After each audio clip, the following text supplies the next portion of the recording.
So I've been talking with people about like, what's this channel going to be? There was this kind of realization of, well, it needs to be what it always is. It needs to be story. It needs to be connection. It needs to be people feeling like they can get to know, in this case, me, but really in the larger picture, just somebody who potentially is struggling with the same things that they are. But yeah, that's this series, this list is going to be, well, my testimony of sorts, I suppose. So for me, my faith, my walk with God started when I was young. My parents were both in the Navy, and so we moved around quite a bit. We went to church all the time. I don't remember too much before Japan, but we moved to Japan when I was about 5. Japan itself, I remember very fondly, and Yokosuka is beautiful. It's on the coast. It's funny how a Navy base is next to water, but it was just a really neat and beautiful place to spend a couple of years as a kid. We started going to this little church just outside of the main gate. I just remember it being a pretty small little place where we would meet for worship, and it was a vertical, skinny building, so there were several floors, and there was really only the main floor that I remember where we had most of the services.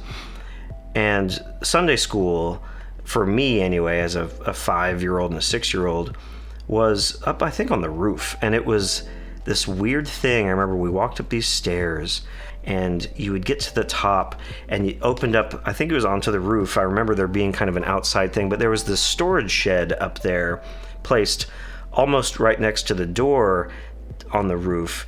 So you would step across this little wooden plank from the roof door into this little storage shed, and inside the storage shed there was this three little benches on 3 of the sides with this kerosene heater in the middle for days where it was cold, because it would get a little brisk in Japan.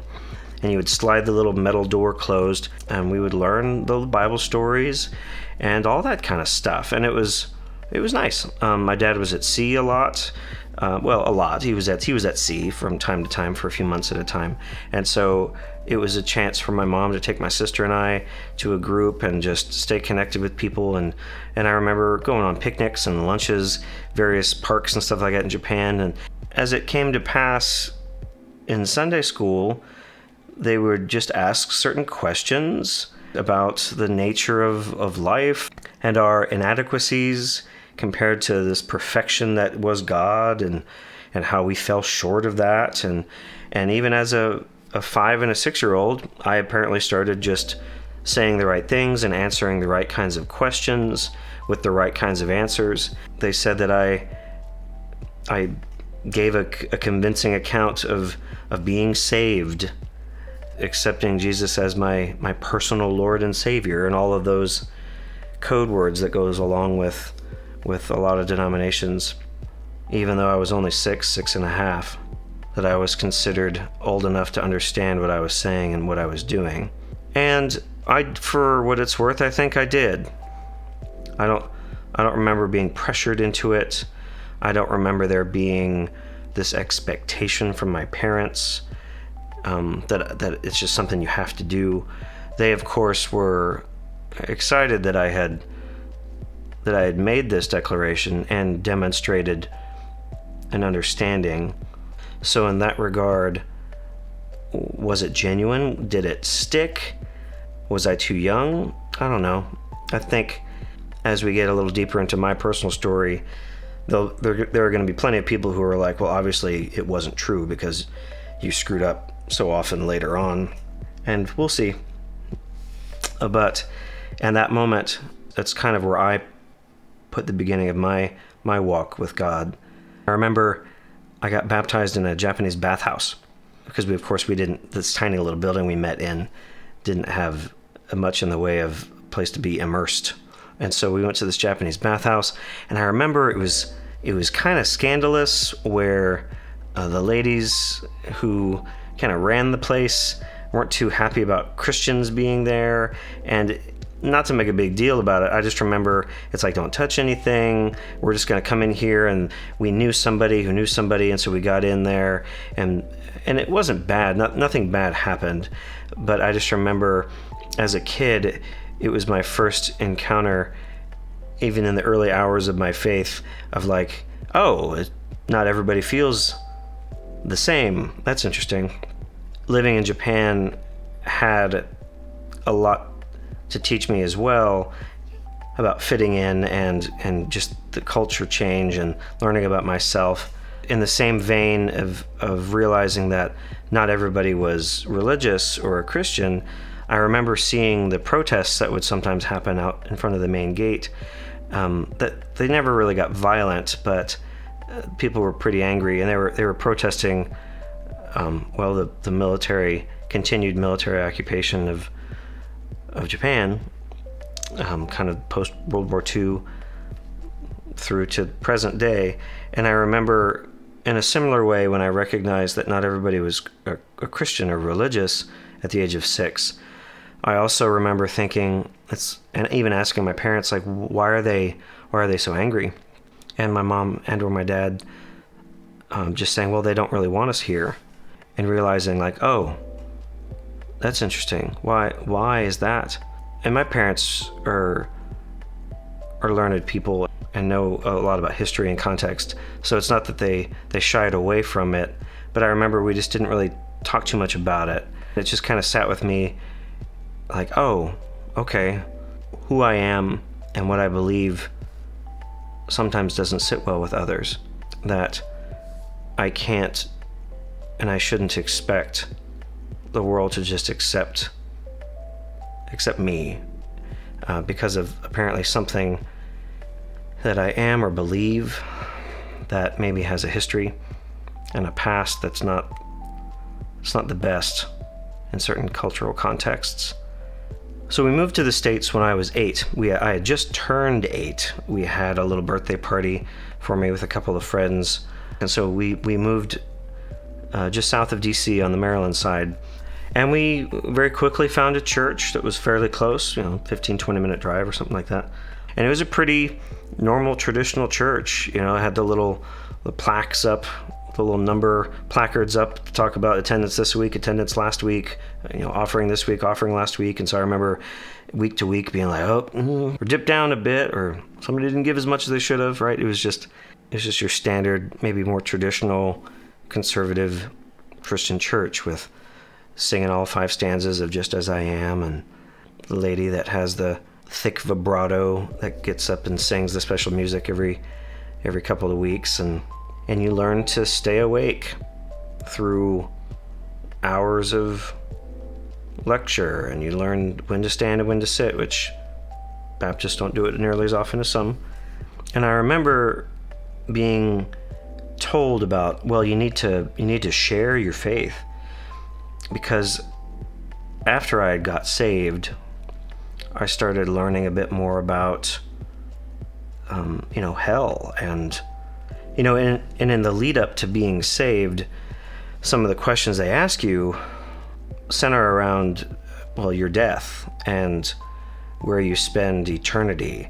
And there's this idea, of course, that you either are going to burn forever in eternal torment, or you get to go to the magic cloud place and sip endless drinks or something, right? It's better than burning. So there's this motivation that sometimes comes about when navigating some of these terms and phrases, where you're trying to kind of keep yourself from the fire. And I don't remember being scared when I became saved or expressed my faith, or that wasn't really the impetus for why I wanted to follow this Jesus person. But it was an element of what was discussed. So I remember being told, like, well, people need to know about Jesus because you want them to be saved too, right? And this is where it starts to get a little weird in my view, when you start to put these notions into the minds of children this young, that their friends are going to burn to death forever unless they do something about it. And again, I don't want to necessarily, I guess I just don't know how best to wrestle through that.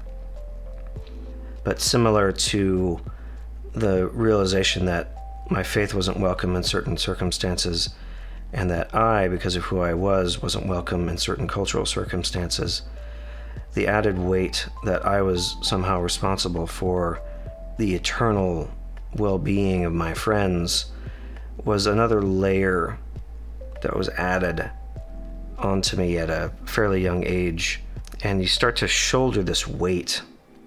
And I remember feeling like I had to talk to my friends about getting saved, right? I mean, we joke about it now, about this idea of fire insurance Christianity, where you're motivated to become a part of it because you just don't want to burn. And there was that kind of element of, but I was acting on behalf of my friends. And I remember clumsily trying to talk about Jesus and eternity and hell in between G.I. Joes and Transformers and games of tag or whatever the heck we were doing. And there were a few times where I kind of argued my way into this situation as we talked, and had to use some scare tactics to force them into a call to action and to say the right prayer and say the right things. And I remember kind of coming to Sunday school with some of these stories from the talks I would have with my friends and being like, yeah, I saved my friend Jason this week. Or I would bring Jason or whomever it was, Danny or whomever it was, to church with me, and I would tell my teacher, it's like, yeah, I helped save him this week, right?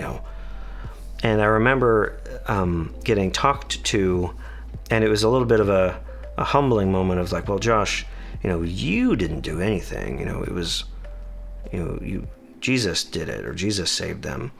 And I remember not being disappointed or mad. I don't think I was looking for, well, I guess maybe I was looking for recognition that I was doing a good job at being this Christian that I was supposed to be, because it was the tradition that I was in. It wasn't enough to simply be a Christian. You had to continually spread it. You didn't want to just keep it for yourself because it was good news, right? And the way you did that was through a very particular set of logical arguments and the recitations of certain verses to elicit a very specific response that would align somebody to a very focused course of action in their admission of a certain couple of key tenets and the recitation of a couple of phrases. And I remember as a kid, especially after I was told, it's like, hey man, you can't like claim credit for this. I remember thinking like, am I doing this wrong? I'm terrible at this.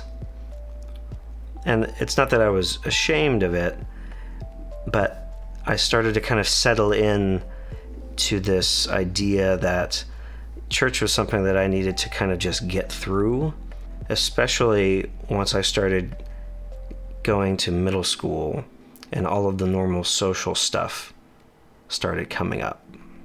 So thanks for joining us for Storytime with Josh, where we're kind of laying the foundation of how I somersaulted and tumbled through life before we get into other topics about faith or aspects of faith. I very much appreciate you being on this journey with me and anybody else who's tagging along. Would love to hear your comments and your history and your origin story down in the comments below. If this did anything for you, just hit that like button and click on to the next one, and we'll keep going.